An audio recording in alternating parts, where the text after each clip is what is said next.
Tēnā koutou katoa, nau mai ki te hui o te Komiti Ratonga Rangatopu mo te Rautaki I tēnei rā. Welcome to today's Policy, Finance and Strategy Committee meeting. Our emergency procedures are on the screen. I assume most people are familiar with them. If you're a visitor, please, in the case of emergencies, follow the instructions of our staff. I'll ask that our karakia tīmatanga be brought up on the screen. And feel free to join in. Whakataka te hau ki te uru, whakataka te hau ki te tonga, kia mā kina kina ki uta, kia mā taratara ki tai.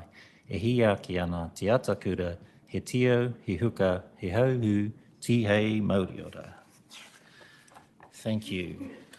I'm just moving on to apologies. I have an apology for lateness from Councillor Dyer, who I think will be joining us online as well. It looks like everybody else is here. There are no further apologies, but I'll move that the apology for lateness from Councillor Dyer be accepted. Do I have a seconder for that, please? Thank you, Councillor Brown. All those in favour? Aye. I declare that motion carried. Now we'll move into public comment. We have a couple of submissions today, I think, and firstly I'll invite Elaine and Derek Richardson, representing the Hutt Cycle Network. They're wishing to speak to item 5A, dog control measures. Kia ora, Elaine. And Derek, if you could just come to the table there. There's a button on the right-hand side to turn your microphone on. We have 3 minutes to hear from you, and our members may have some questions as well. Kia ora, welcome. Kia ora, councillors. Thank you for letting us speak. As you know, David Tripp presented at the last meeting and did the submission, and I'm really just here because David can't make it, and also there was some information that was neglected to be presented at that meeting. Harry Singh presented on behalf of NZTA, and David was unaware that he was going to be presenting because David and I both sit on the PLG liaison group for Te Ara Tapua, so this is mainly in connection with that. And when Harry Singh presented, he was sadly unaware that there had been a safety audit done after the fast track consent in 2020. There was a safety audit that was requested by NZTA of WSP, and they released that on the 26th of July 2021 as concept design safety audit. And I think the information in this is really relevant to the issues with dogs on that path. So I'm going to just read straight out of the safety audit. So it's from, if you want to read, 2.6.1 in that document on the shared path. So I'm quoting now. The unpredictability of dogs increases obstructions faced by cyclists. Leased dogs risk cyclists from being clotheslined and seriously injured. Dogs on the shared path reduce cyclist safety and may discourage cyclists from using the path. The prohibition of dogs will also reduce disturbances to the penguin habitats near the shared path. The recommendations in that document: consider prohibiting dogs along the shared path and ensuring appropriate signage is in place. And that summary at the end was that frequency, crashes are likely to be common, severity, death or serious injury, and the rating, the safety concern is significant. So that's the end of the quoting. Now, we as Hutt Cycle Network do think that it's not tenable for Hutt City Council to make decision on where deaths or serious injury would be a result. And we reckon that Te Ara Tapua should be considered to be an excluded area for dogs. So that's really just what we wanted to bring to light, because it should have been discussed at the Project Liaison Group of Te Ara Tapua before the submissions were presented, and David was in a position where he was unaware that that information was going to be not released. Thank you. Are there any questions? Any questions? Councillor Edwards. Oh dear. Oh, there we go. Thank you both. Our paper says to us that for consistency of policy with shared paths, the policy should be dogs on a lead, but just in conversation with you two before this meeting, you made the point to me that this is a segregated path. What does that mean? What the difference? There's a difference between segregated and separated. Okay, segregated is when it's just a painted mark on the path. In this case, it's going to be about 5 meters wide for pedestrians on one side and cyclists on the other, and they're going to have a painted median to separate or segregate the two parties. For a separated one, there will be a barrier or some way that, and that's not going to be the case here. So it's, if there was a barrier of some form, you could maybe revisit that, but at the moment it's really not, it's dangerous because, the safety audit has pointed it out. I mean, the safety audit does say death or serious injury is a likelihood, and yeah, it's not really something that one wants to take into account.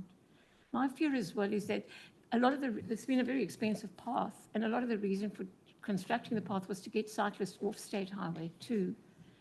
And anyone who's already cycling on that shoulder on State Highway 2 is a fast, confident cyclist, and they're not going to move off. And then people are going to say, why have we spent all this money on the path? Nobody's using it, because those cyclists will stay on there.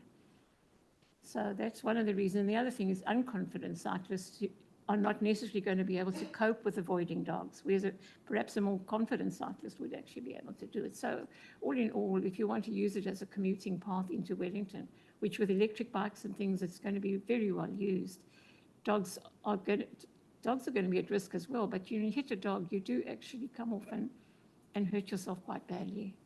We speak from experience. Thank you. I'm learning some stuff. Given it's a segregated path and marked as such, if we were able to be revisiting this issue, does Hutt Cycle Network think it's feasible to prohibit dogs from the marked cycle part of that path? In other words, you have to stay on your side of the path if we were looking for a halfway house.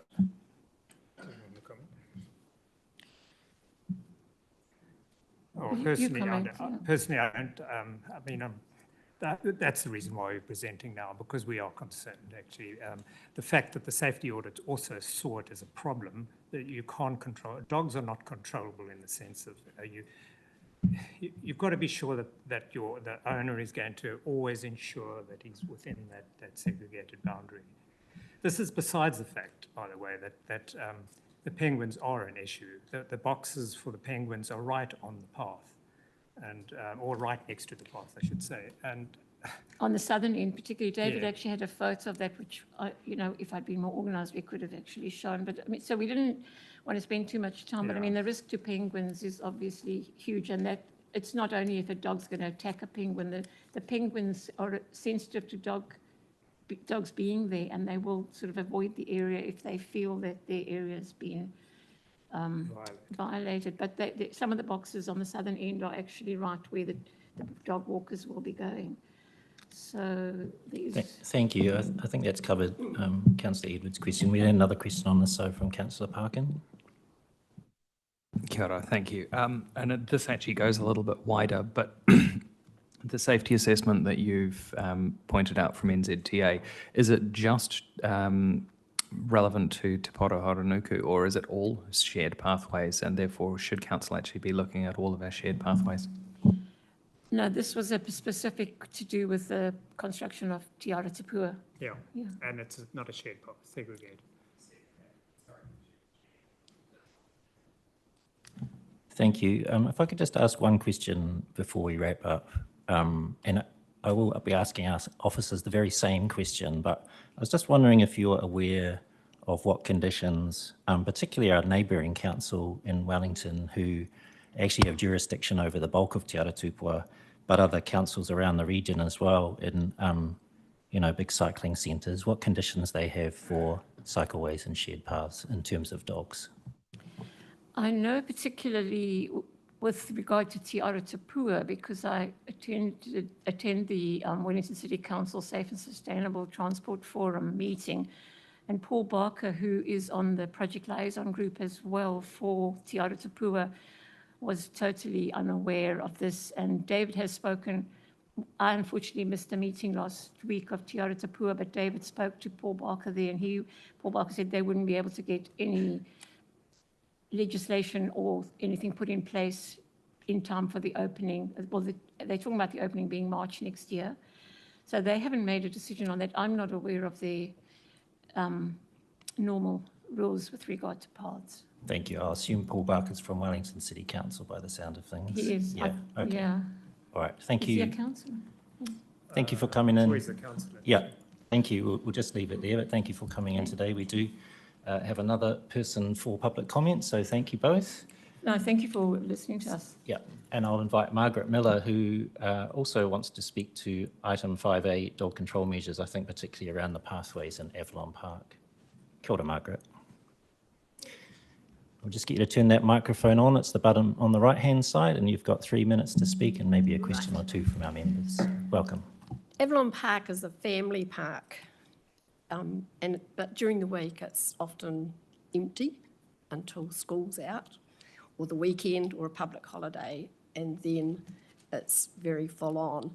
I'd have to say that the dogs that go into that park are all usually family dogs or neighbours, and they are probably the safest dogs you could have, and an ideal place for children to meet dogs.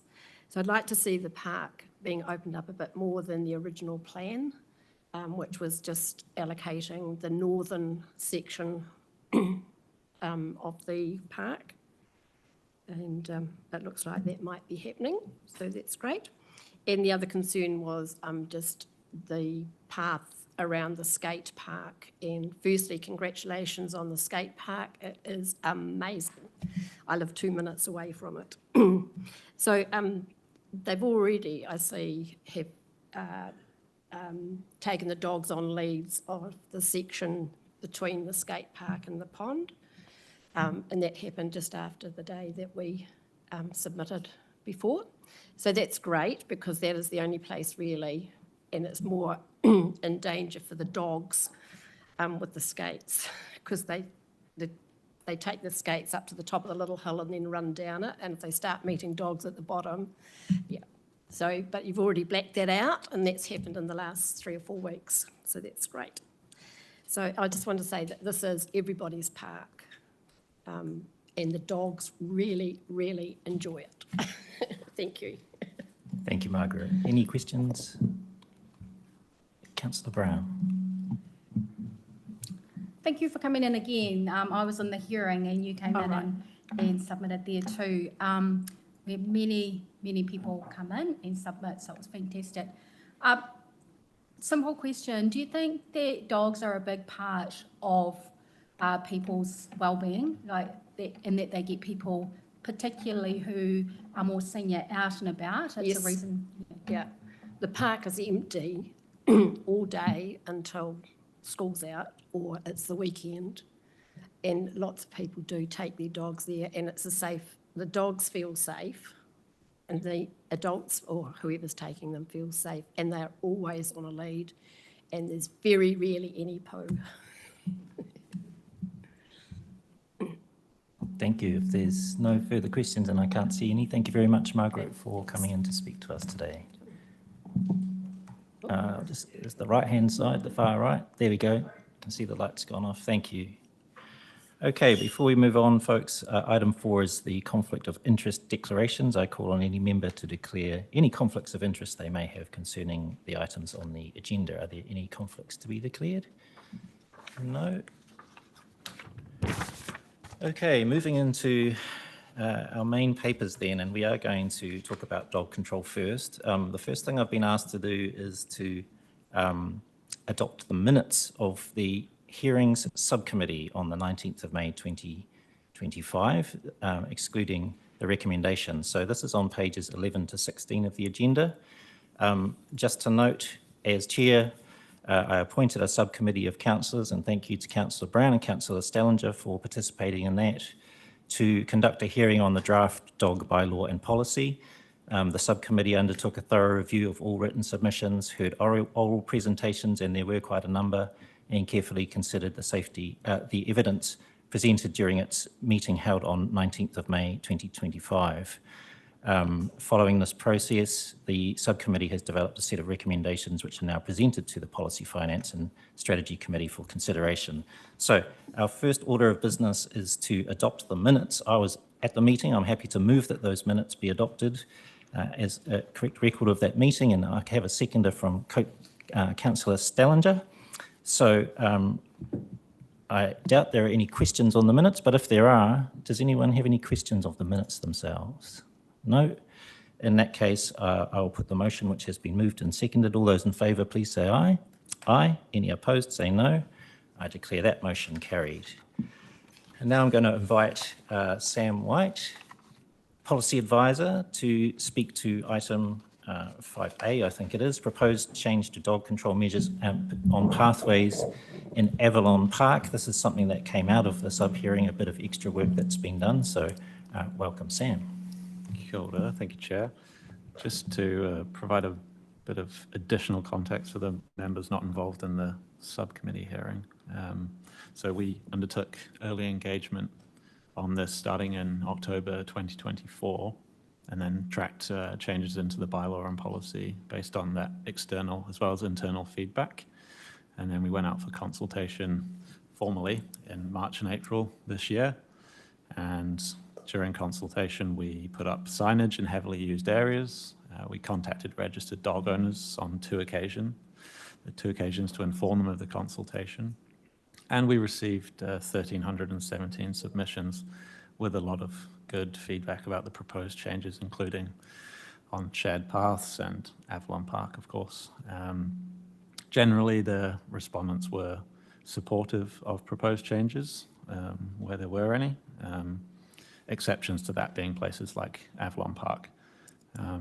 Following formal consultation, as you say, the hearing subcommittee on 19th of May heard the submissions and formed the resolutions and recommendations on the agenda today. And then we've tracked those further changes based on the outcome that you see before you. So we've, as you say, also developed those additional options around dog management in Avalon Park in that memo in the agenda. And then the next steps will be, if this committee approves it, it'll go to full council, and then we'll be updating the documents if it's adopted on the website. Kia ora. Okay, thank you. Just looking at the Avalon Park noting paper first, folks, which is on page 8 of the agenda. Does anyone have any questions about that? No, I just wonder if we could quickly put the map up on the screen, so because there has been a visitor and public comment who is interested.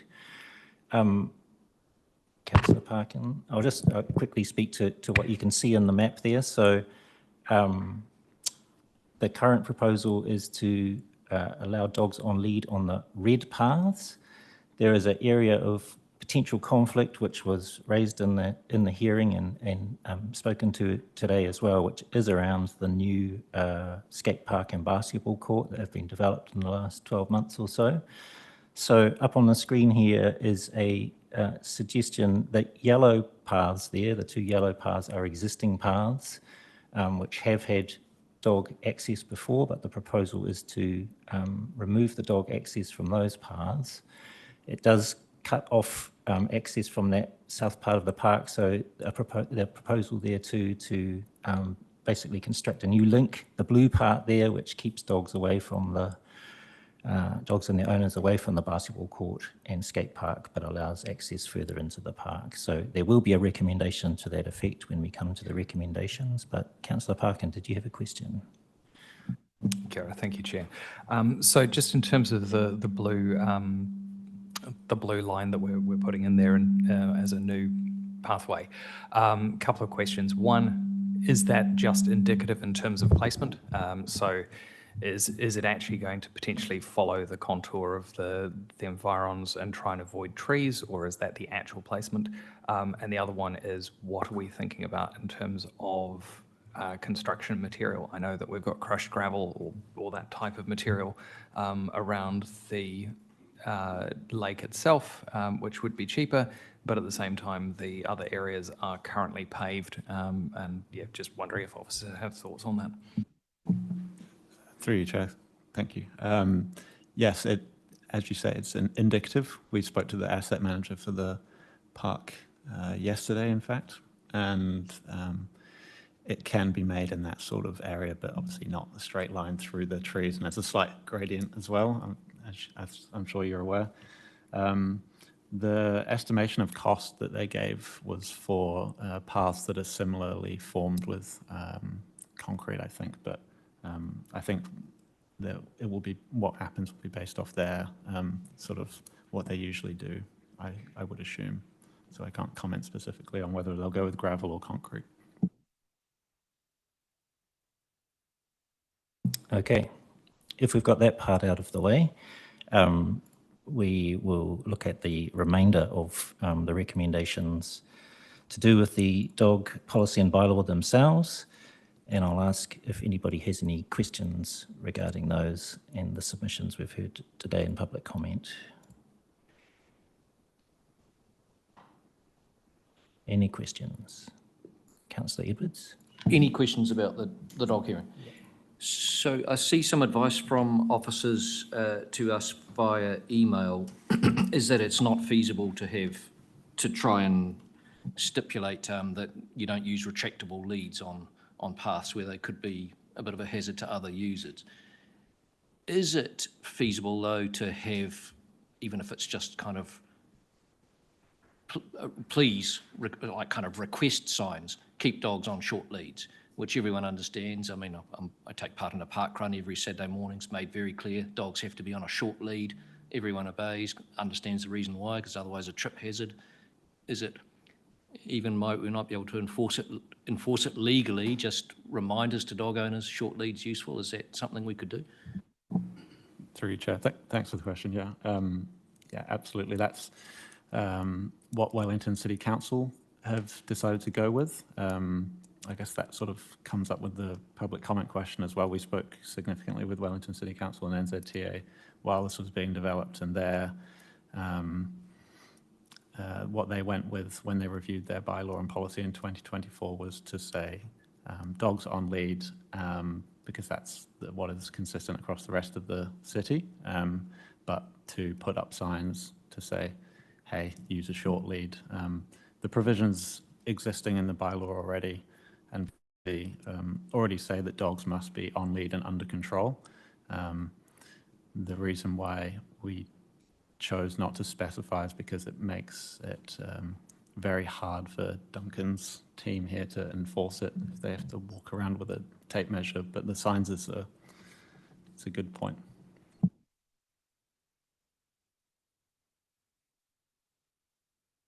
Deputy Mayor Lewis. Thank you. There's some good recommendations here to tidy up this policy, especially around the signage I'm impressed with. I know Eastbourne have been waiting for a long time to get the signage right. So I'm just wondering, it says here that when additional budget becomes available, are we looking at long-term plan? Could you comment, Andrea? It would just be a case of reprioritising if this was something that became a priority. Are there any further questions? No? In which case, I'm going to, I'll ask Vanessa to bring some recommendations up on screen. They are a simple variation, I think, on what's on page 17 of your papers.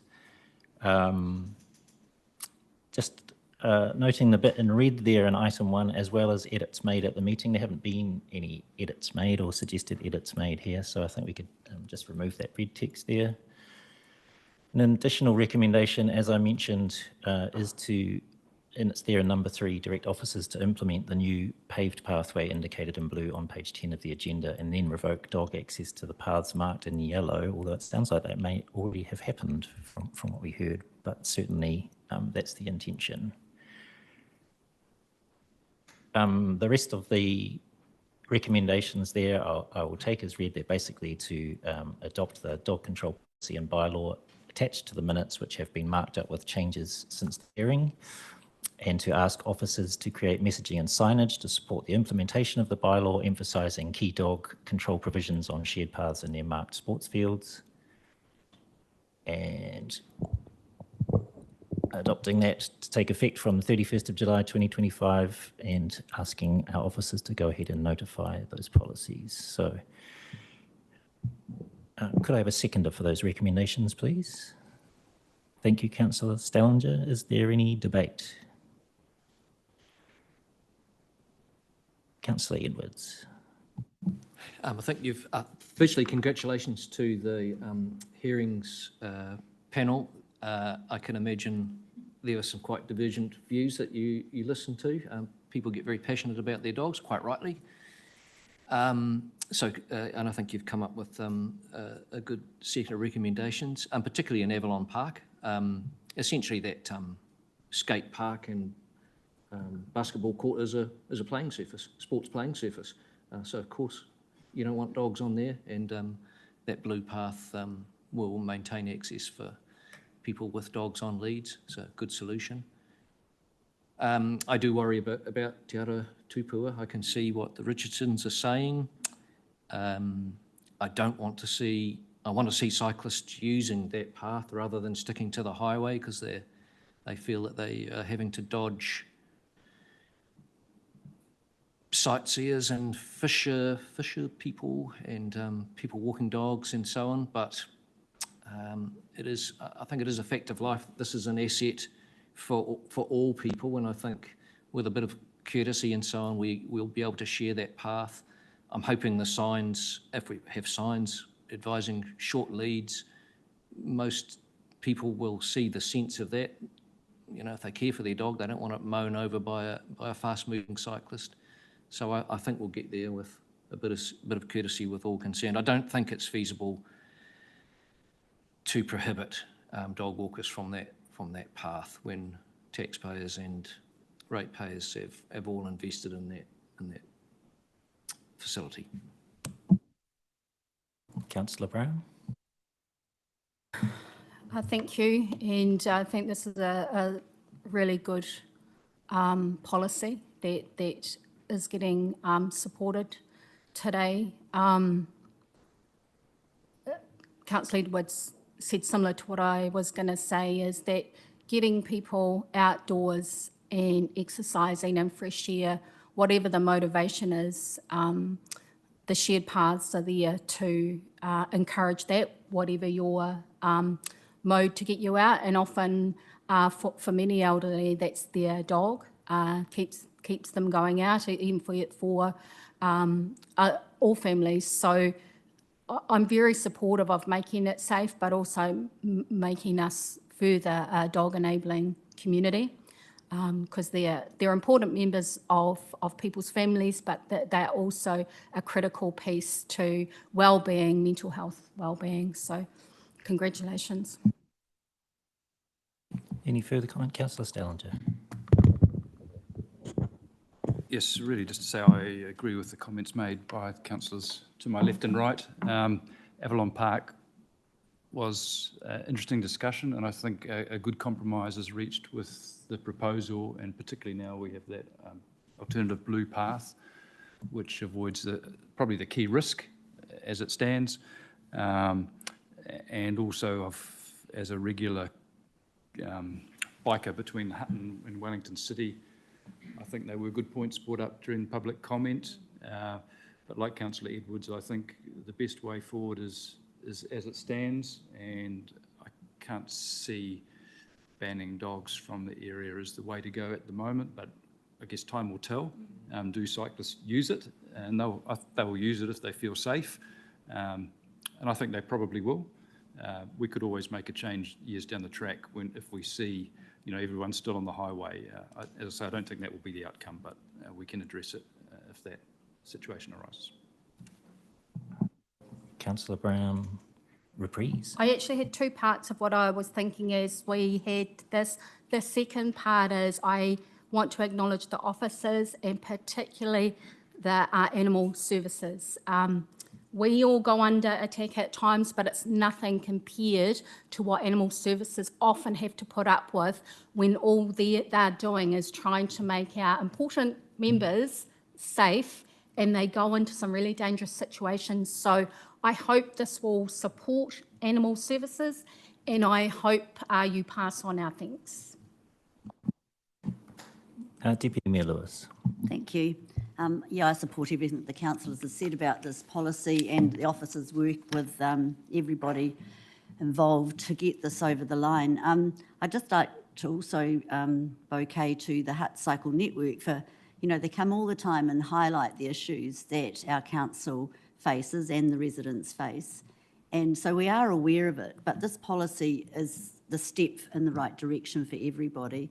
And the cyclists that Eileen was talking about, normally morning, and you know, a lot of the Lycra Brigade early in the morning get out there in the weekend. So I can see the path being used by families and perhaps dogs on short leads in the weekends, when it's fine in the bulk of the day. But our serious cyclists are out early in the morning doing their exercise, and the commuters, well, surely there's not going to be too many dogs on that track at commuting time. So I do hope that everyone can learn to share the path happily. So good work, everyone.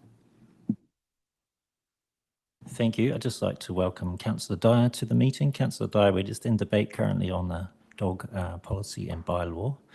So if you have anything to contribute, you're welcome. I'll give you a moment to gather your thoughts, and I'll just speak briefly myself. Just to reiterate what's already been said, thank you to the officers for the very thorough work that's been done on this policy, and again to the councillors who served on that hearing subcommittee. We did hear an awful lot of public feedback on different parts of the proposal, and have made quite a number of changes based on those. Most significantly was Avalon Park, where you may remember we proposed to remove dogs from Avalon Park altogether, but we had a very strong voice of support for the status quo from local residents who use that park and use that park responsibly. So we listened to the people on that one, and will be allowing much the same as access as they have had to date there. Te Ara Tupua was a issue of contention, although I would note that the outcome of dogs on leads was NZTA's stated preference through the consenting process. It actually was written into their consent conditions that dogs would be kept on leads on that pathway. And as has been noted, it's consistent with what Wellington City Council have. I checked their own dog bylaw and policy, which were, as mentioned, just refreshed last year.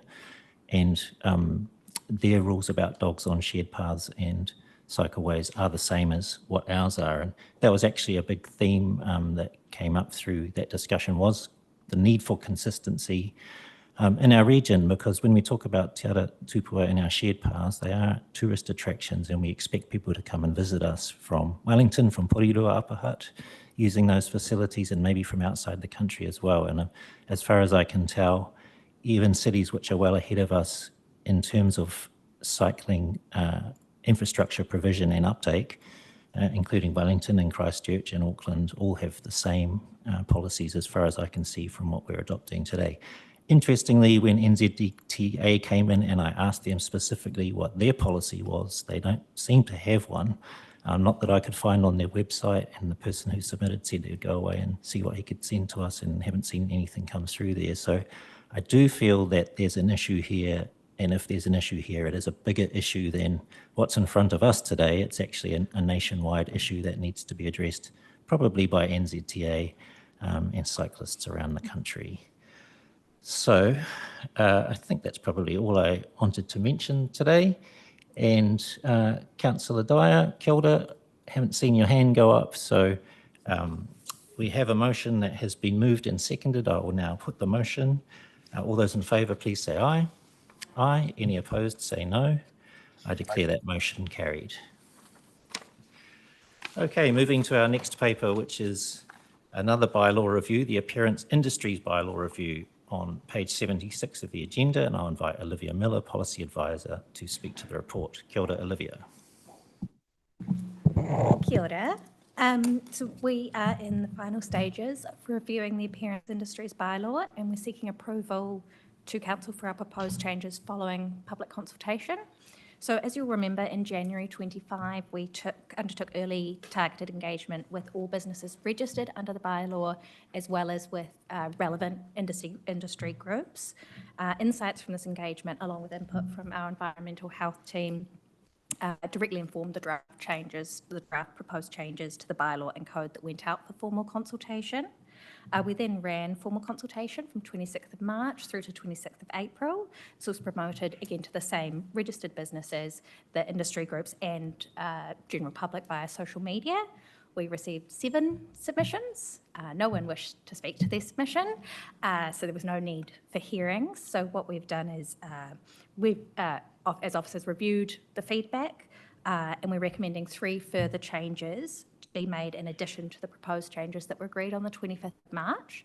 So these changes are retaining recognised qualification. We had proposed changing it to appropriate. There was concern raised by the New Zealand Board of Professional Skin Therapists that was a bit vague. So we're saying, yep, let's go back. The second is increasing the minimum glass bead sterilisation time from 5 minutes to 15 minutes. Concern was raised by the same industry group in the early engagement about the 5 minutes. Based on the information we were given at the time, we hadn't proposed to increase it. However, they've resubmitted and provided more evidence, and on this basis we proposed to increase it to a minimum time of 15 minutes unless the manufacturing instructions require longer. Most manufacturing instructions appear to say 5 minutes. So this is that. And then the third is clarification of the wording around the exemption for acupuncturists. The Chinese Medical Council just raised it that it could be clearer that you need to hold the current certificate. And then the other thing I just wanted to mention while I'm here is you may be aware that the Ministry for Regulation has just announced that they are revoking the Health Hairdresser Regulations 1980. We've reviewed the impact of this, and it doesn't affect this bylaw because it's made under the Local Government Act in any way related to the Hairdressing Act. So happy to answer any questions if anyone has any. Thank you. Thank you, Olivia. Does anybody have any questions? No? I can't see any. In that case, I'll move the motion on page 76 of the agenda that the committee notes that on 25 March 2025, Council approved the statement of proposal for the Appearance Industries Bylaw review for formal consultation as attached as Appendix 1 to the report. 2, receives and considers the 4 survey submissions and 3 emailed submissions received during the consultation period from 26 March to 26 April 2025. 3, considers and approves the proposed changes for the final Appearance Industries Bylaw and Code of Practice as attached as Appendix 1 to the report in response to the consultation. Number 4, I'm not sure if this was in our agenda papers, just authorises officers to publicly notify the Appearance Industries Bylaw and Code of Practice with effect from 31 July 2025. And finally, notes the Appearance Industries Bylaw will be due to be reviewed again in 2035. Do I have a seconder for that, please? Thank you, Councillor Morgan. Is there any debate? No, I would just like to make a few brief comments. Once again, to thank the officers for a very thorough piece of work here. I think as a summary comment on quite a few papers in front of us today, including the one before and more to come, I think we're really seeing the value in this work of pre-engagement. Before we go out to consult our public, to go out and consult the sector and get that really informed input from them, making some changes and then going out to the wider public. I think we can see the value of that in the very considered responses we're getting. And I particularly wanted to acknowledge the New Zealand Board of Professional Skin Therapies and the Chinese Medicine Council of New Zealand, who made some very good submissions to this one in particular. So I think this process is showing a really good way for moving forward with this bylaw kind of work in future. So thank you. Okay, if there's no further comment, I will now put the motion, which has been moved and seconded. All those in favour, please say aye. Aye. Those against, please say no. I declare that motion carried. Okay, moving on to item C, adoption of the final event strategy 2025 to 2034. This is on page 159 of the agenda, and I'll invite Hayley Ellison, events lead, to speak to the report. Kia ora, Hayley.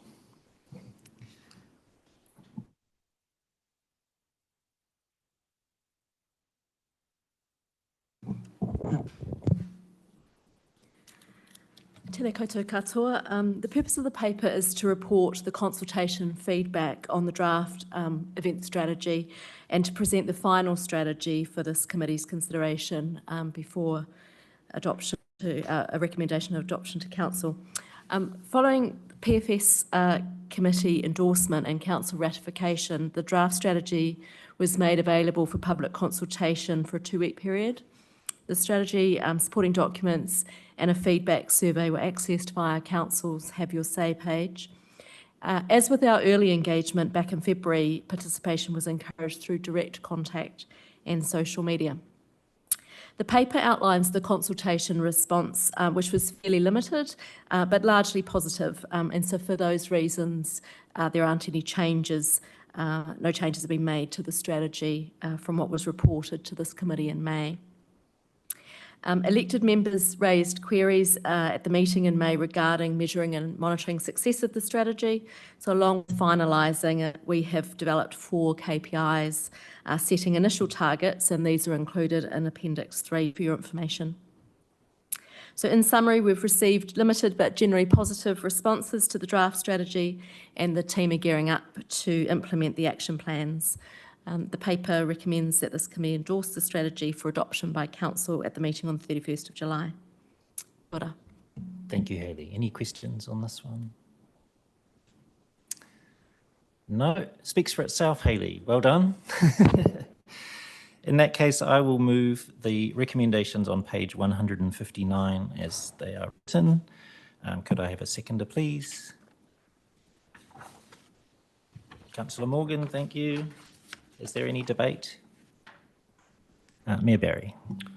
Thank you. Just want to acknowledge your work, Hayley, on this strategy for our city, and I think it's quite exciting to be able to get to this point in time and to have a clear approach to how we look to bring major events that have a whole heap of benefit to our local communities, to the city.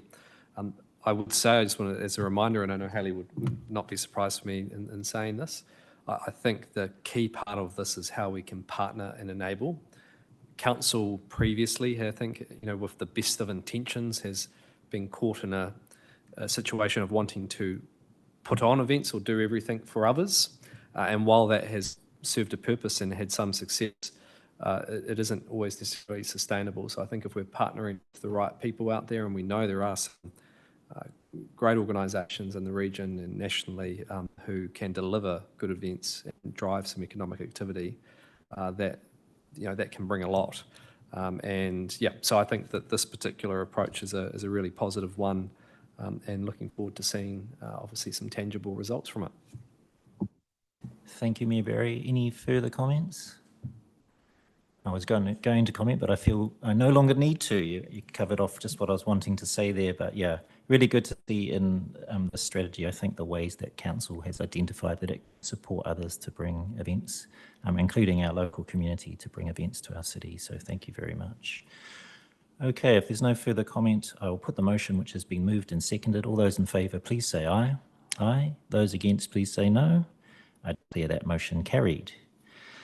Moving to item 6, feedback from the 2024 Quality of Life Survey, page 198 of the agenda. I'll invite Mike Knuth, Principal Advisor, Research and Evaluation, to speak to the memorandum. Kia ora, Mike. Kia ora. Thank you, Chair. As noted, I've submitted a paper outlining the detailed results of the 2024 Quality of Life Survey. Also briefed elected members on 18th of July, where I summarised the key findings and insights. Given that, I'll take the paper as read, and I'm happy to answer any questions or provide any points of clarification.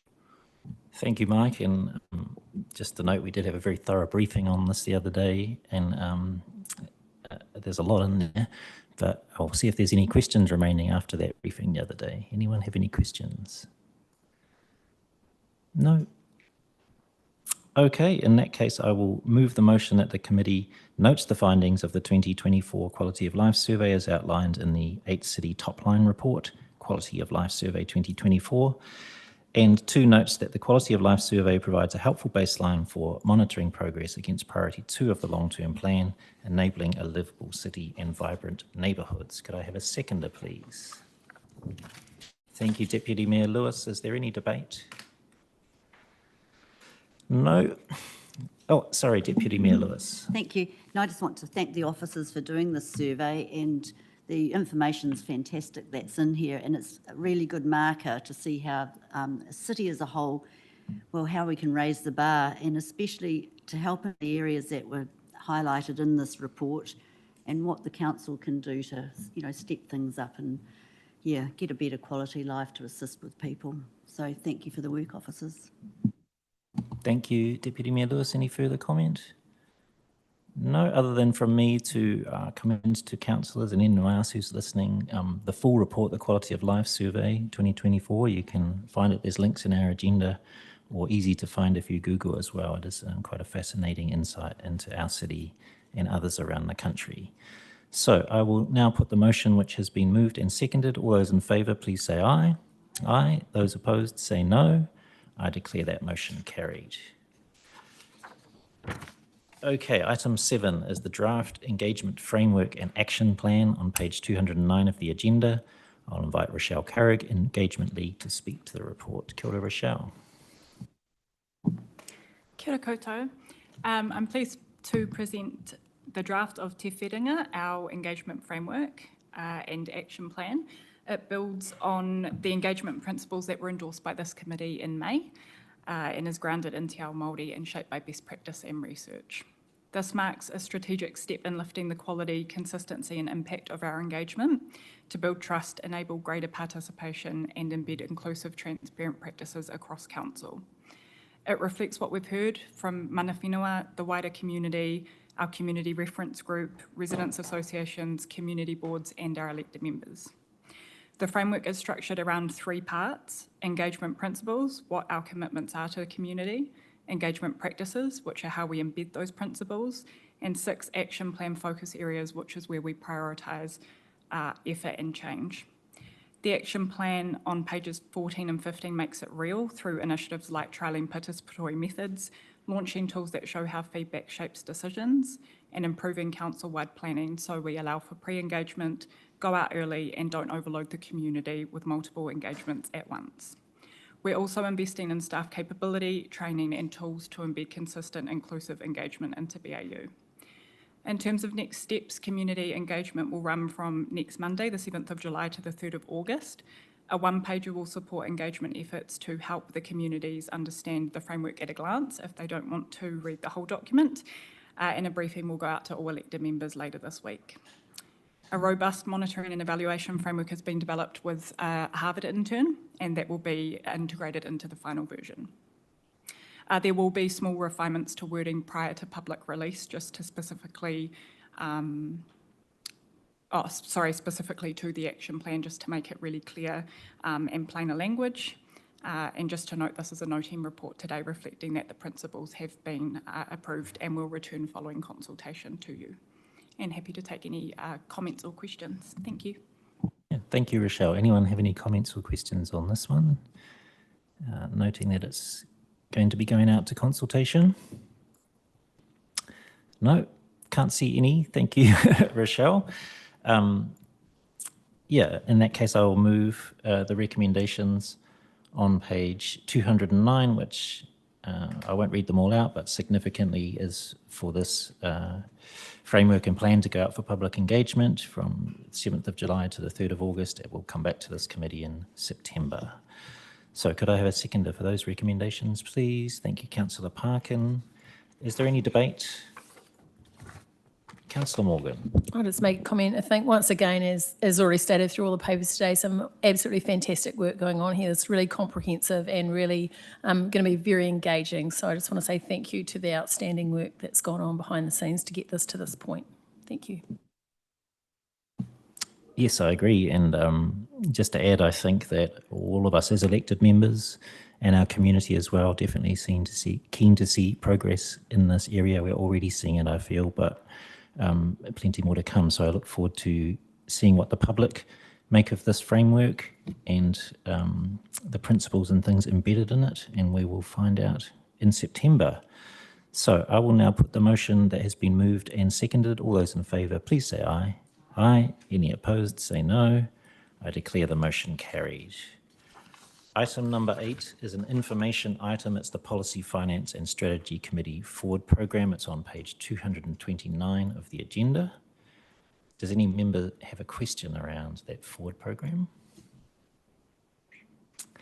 No. In that case, I will move the motion that the committee receives and notes the draft Forward Programme for 2025 attached as Appendix 1 to the memorandum. Can I have a seconder, please? Thank you, Deputy Mayor Lewis. I now put the motion. It has been moved and seconded. All those in favour, please say aye. Aye. Those against, please say no. I declare that motion carried. Item number 9 is questions. I have received no questions. Item 10 is our closing formalities. I'll just wait for it to come up on the screen. Karakia whakamutunga, me karakia tātou. Unuhia, unuhia, unuhia I te urutapu nui, kia wātia, kia māma, te nākau, te tinana, te wairua I te arataka tū. Koia rā I rongo, whakaerehia āki ki runga, kia wātia, ai rā, kua wātia, hau pai maarere. Thank you very much, folks. I declare the meeting closed at, what time do we make it over there? 2:55.